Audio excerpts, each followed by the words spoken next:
Surah Al-Mujadalah, sebuah surah berada pada juzuk yang ke-28, merupakan surah yang ke-58 daripada Al-Quran. Assalamualaikum warahmatullahi wabarakatuh. Alhamdulillah wa kafa, wa salatan wa salaman ala ibadihi alladhina istafa wa ba'. Muslimin muslimah yang dirahmati Allah sekalian, surah yang akan kita bicarakan hari ini adalah surah Al-Mujadalah, sebuah surah berada pada juzuk yang ke-28, merupakan surah yang ke-58 daripada Al-Quran dan mengandungi 22 ayat, diturunkan di Madinah. Surah ini merupakan satu-satunya surah yang menyebutkan nama Allah di dalam setiap ayatnya. 22 ayat itu, setiap ayat itu mengandungi nama Allah Subhanahu wa taala. Secara umumnya, surah ini menceritakan beberapa perkara yang kita dapat jadikan pedoman sebagai satu bentuk faedah bagi kita. Antaranya ialah bagaimanakah adab apabila kita berada di dalam suatu majlis, sama ada majlis ilmu ataupun seumpamanya. Bagaimana Allah Subhanahu wa taala mengatakan, "Idza qila lakum tafassahu fil majalisi fafsahu yafsahillahu lakum." Apabila ada orang meminta kita untuk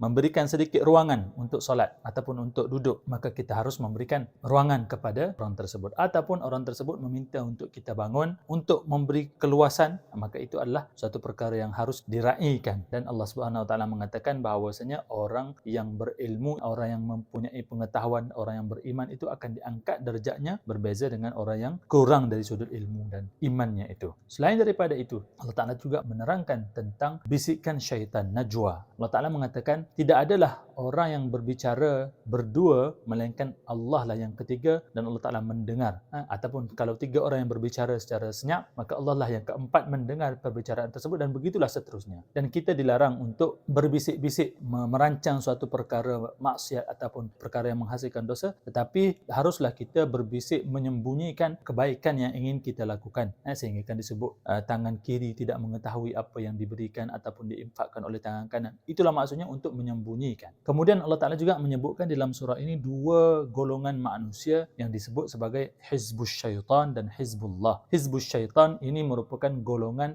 syaitan, golongan munafik yang berpura-pura beriman tetapi sebenarnya mementingkan keduniaan dan memusuhi Islam sebenarnya daripada dalam. Manakala sebaliknya, Hizbullah ialah orang yang beriman yang tidak akan berkasih sayang dengan musuh-musuh Allah Subhanahu wa taala walaupun mereka itu adalah ahli keluarga mereka sendiri. Inilah sebenarnya Hizbullah. Tidak ada kaitan dengan sebarang bentuk gerakan politik atau seumpamanya, tetapi ini penisbahan seseorang ataupun satu golongan kepada Allah Subhanahu wa taala kerana cirinya yang telah disebutkan oleh Allah Subhanahu wa taala, iaitu orang yang beriman dan tidak bersekongkol dengan orang yang munafik, orang yang tidak taat kepada Allah Subhanahu wa taala walaupun mereka itu daripada kalangan keluarga mereka sendiri. Kemudian Allah Taala juga menceritakan tentang suatu kisah satu orang sahabat Nabi, Khawlah binti Tha'labah. Beliau telah diceraikan ataupun diziharkan oleh suaminya, Aus bin Samit, di mana daripada peristiwa inilah dinamakan surah ini, sempena peristiwa ini, di mana suatu hari Aus bin Samit ini menziharkan istrinya Khawlah dengan mengatakan, belakang kamu ini sama seperti ibuku. Maka ini adalah satu lafaz zihar yang merupakan satu perkara yang dosa dan maksiat, dan ini merupakan satu bentuk cara orang-orang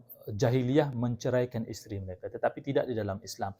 Tetapi sebaliknya ini merupakan satu perkara yang dosa dan seseorang itu diharamkan untuk bergaul dengan istrinya selagi mana belum menebus zihar ini. Jadi terdapat sebuah hadis yang diriwayatkan berkenaan dengan kisah ini, diriwayatkan oleh Khawlah ataupun Khuwailah itu sendiri. Beliau mengatakan bahawasanya surah ini diturunkan bersempena dengan peristiwa ataupun kejadian yang berlaku di antara aku dan Aus suamiku. Jadi di dalam hadis tersebut beliau mengatakan bahawasanya dahulu aku bersama dengan suamiku merupakan seorang lelaki yang sangat tua, yang sudah tua, tidaklah begitu tua tetapi sudah tua, mempunyai akhlak yang suka cepat marah. Jadi di dalam hadis ini beliau menyebutkan bahawasanya pada suatu hari suamiku masuk bertemu dengan aku, lalu aku membantah sesuatu daripada dia, menyebabkan dia menjadi marah. Lalu dia mengatakan, kamu itu sudah seperti punggung ibuku ataupun belakang ibuku. Jadi setelah daripada itu dia keluar daripada bilik tersebut, pergi bertemu dengan kaumnya itu, kemudian dia masuk menemuiku semula dan ingin bersama denganku. Namun aku menolak. Aku mengatakan, sekali-kali tidak, demi Tuhan yang nyawa Khuwailah berada di dalam kekuasaannya, kamu tidak akan dapat menyentuh aku, melainkan setelah aku bertemu dengan Rasulullah dan Rasulullah memutuskan keputusan apakah jalan keluar daripada keadaan kita ini. Kemudian Aus cuba mengerasi aku, lalu beliau mengatakan, aku dengan kekuatan yang aku ada, aku cuba untuk menolak keinginan tersebut, lalu aku keluar bertemu dengan jiranku dan aku meminjam pakaian daripada jiranku Lalu aku pergi bertemu dengan baginda Nabi SAW.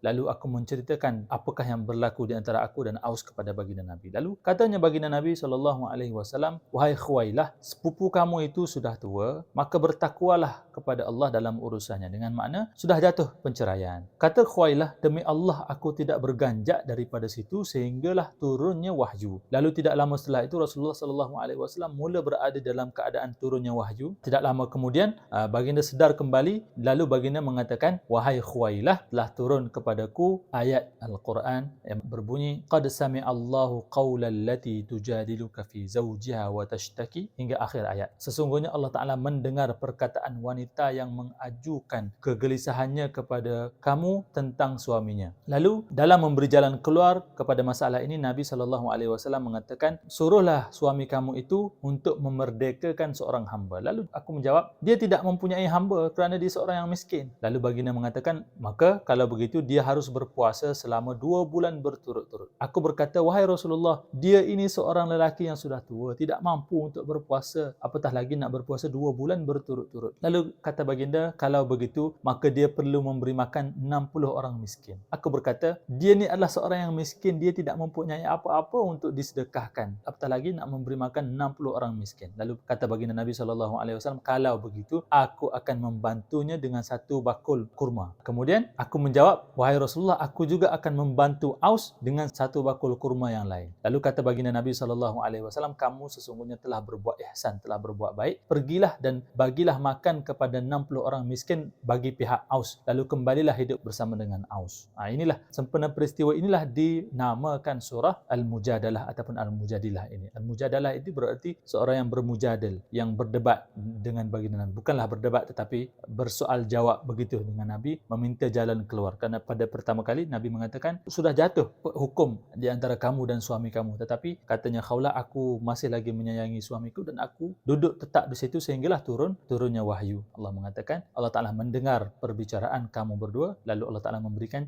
jalan penyelesaian. Itulah apa yang dapat disampaikan. Wabillahi hidayati wat taufik. Wassalamualaikum warahmatullahi wabarakatuh.